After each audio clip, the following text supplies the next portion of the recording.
Setiap ibadah dalam agama kita mempunyai tekanan yang berbeda, stressing yang tidak sama.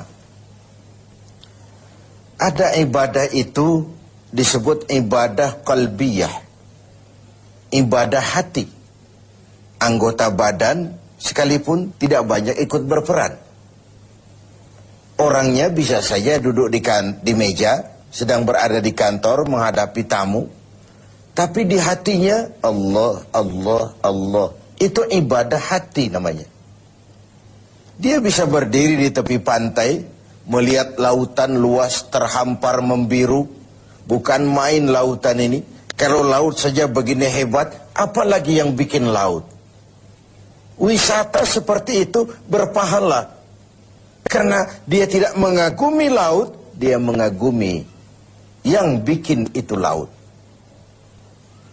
Dia melihat gunung tinggi menjulang ke angkasa, bukan main gunung. Kalau gunung saja begini hebat, apalagi yang bikin itu gunung.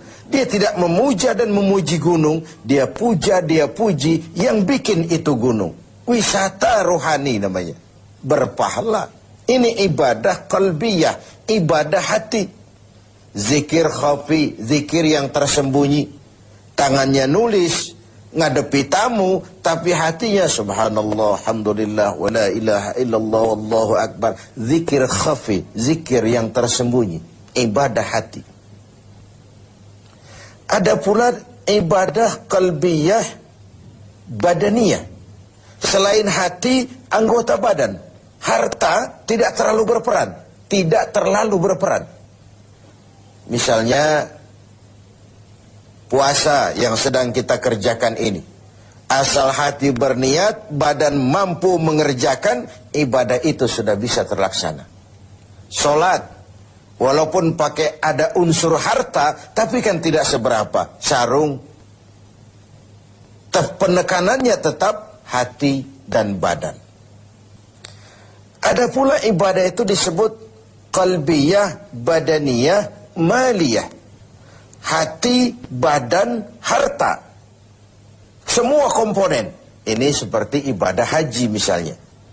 Hati berniat, badan melaksanakan, harta dikeluarkan, baru bisa terlaksana ibadah itu. Kurang salah satunya, sulit terlaksana. Hati kepengen betul pergi haji. Badan sehat.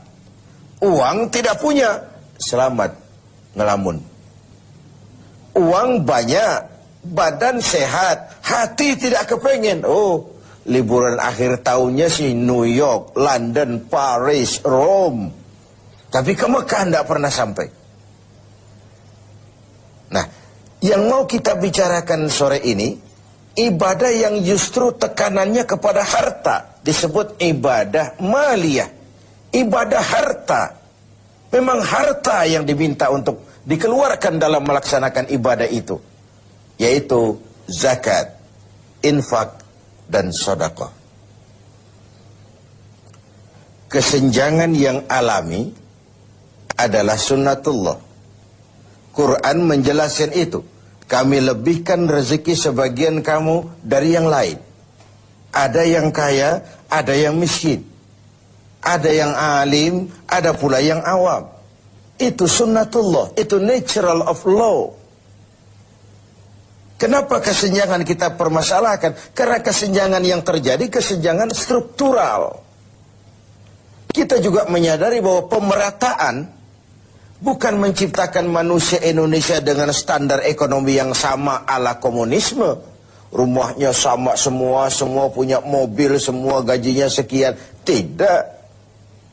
Allah melebihkan rezeki sebagian kamu dari yang lain. Bukan persamaan model komunisme. Kesenjangan adalah sunnatullah. Allah lebihkan rezeki sebagian kamu dari yang lain. Pemerataan yang kita harapkan adalah terciptanya peluang dan kesempatan. Artinya kalau yang kaya bisa semakin kaya, kenapa yang miskin tidak bisa ikut naik jadi sedikit lebih maju? Yang sudah maju lebih maju lagi. Terbuka peluang untuk kesempatan adanya. Nah, untuk itu Islam memberikan tuntunan. Di dalam hartamu itu, walaupun dia hasil keringatmu, pergi pagi, pulang sore, peras keringat, banting tulang, bekerja, dengan segala kemampuan yang ada, di dalam hartamu itu, di sana ada hak yang lain. Ada hak bagi yang lain. Dan hak itu harus dikeluarkan. Dalam bentuk apa? Dalam bentuk zakat dengan hitungan yang tertentu untuk kelompok orang yang tertentu juga. Apa manfaatnya? Nabi bersabda, zakku amwalakum bizzakah. Bersihkan hartamu dengan zakat. Zakku amwalakum bizzakah. Bersihkan hartamu dengan zakat. Yang dimaksud di sini tentu kalau dalam harta yang kita cari itu bercampur dengan yang haram sedikit, ada yang tidak jelas sedikit, ada yang terkena syak, ragu-ragu sedikit, itu yang dibersihkan dengan zakat. Ada yang menggunakan dalil tadi secara salah.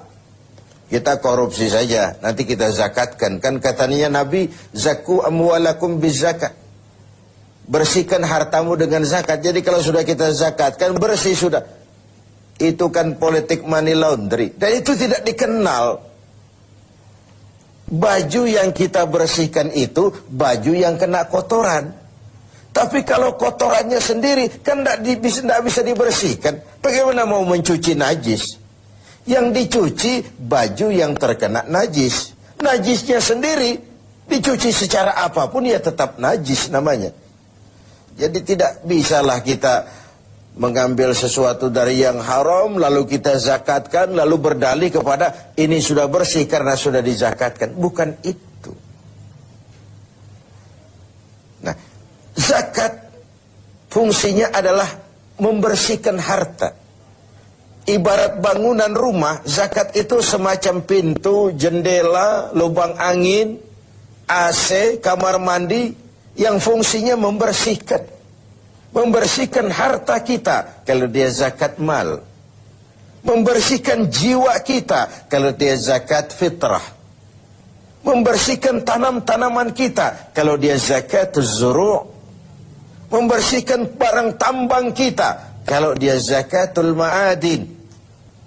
Dan seterusnya, dan seterusnya. Nah, kalau kita tidak laksanakan, tidak kita tunaikan, maka Allah akan mencabut keberkahan dari harta yang kita miliki itu. Untuk zakat memang ada haul, ukuran waktunya, dan nisab, ukuran dari jumlah yang harus dikeluarkannya. Terikat dia oleh haul dan nisab. Sedangkan infak tidak ada nisabnya, tidak ada ukuran berapa harus dikeluarkan. Tapi dia terikat oleh sebuah kondisi. Objek sedang berhasil, rezeki sedang lancar, atau mendapat sesuatu yang rezeki yang tidak disangka-sangka, infak. Sedekah tidak terikat apapun, anytime kita bisa melakukannya. Ini ketiganya, baik zakat, infak, sedekah, disebut ibadah maliyah, ibadah harta, ibadah yang memang tekanannya kepada harta itu. Pemirsa TV7 yang berbahagia, keberkahan terletak pada bagaimana kita mencari harta dan membelanjakannya dengan benar. Keberkahan terletak pada mereka yang menerima, mendoakan kita. Bersyukurlah manusia kalau dia oleh Allah dijadikan berfungsi sebagai keran air yang menyimpan tapi tidak untuk dirinya, menyimpan tapi disalurkan kepada mereka yang memang memerlukannya. Bagian dari pendidikan puasa adalah tumbuhnya kepekaan sosial. Kepekaan melahirkan kepedulian, dan kepedulian dibuktikan di minggu-minggu akhir Ramadan ini dengan kewajiban membayar zakat, infak, setidaknya sedekah.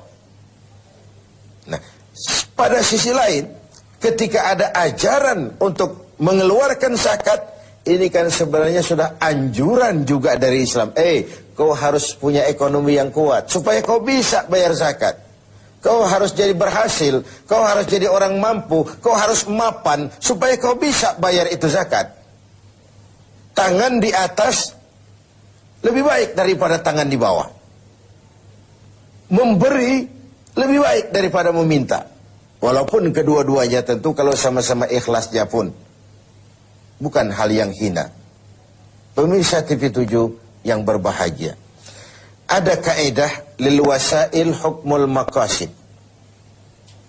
Alat dan tujuan menduduki hukum yang sama.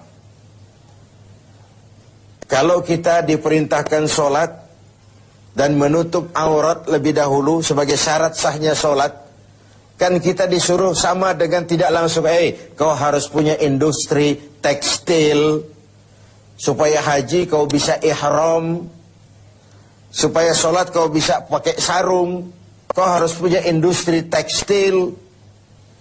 Kau pergi haji kemana? Ke Mekah.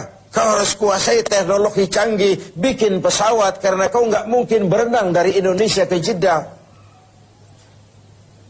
Kau harus bayar zakat. Itu artinya apa? Kau harus punya ekonomi yang mapan. Kau harus berhasil supaya kau jadi pelaksana zakat, bukan penerima zakat. Kalaupun hari ini, tahun ini, berdiri pada barisan yang menerima zakat, tanamkan di hati, sekarang saya pada barisan yang menerima zakat. Saya akan berjuang sepenuhnya agar tahun depan saya pindah menjadi orang yang membayar dan mengeluarkan zakat. Semoga di akhir Ramadan minggu ini kita dapat melaksanakan ibadah harta sesuai dengan kemampuan kita masing-masing.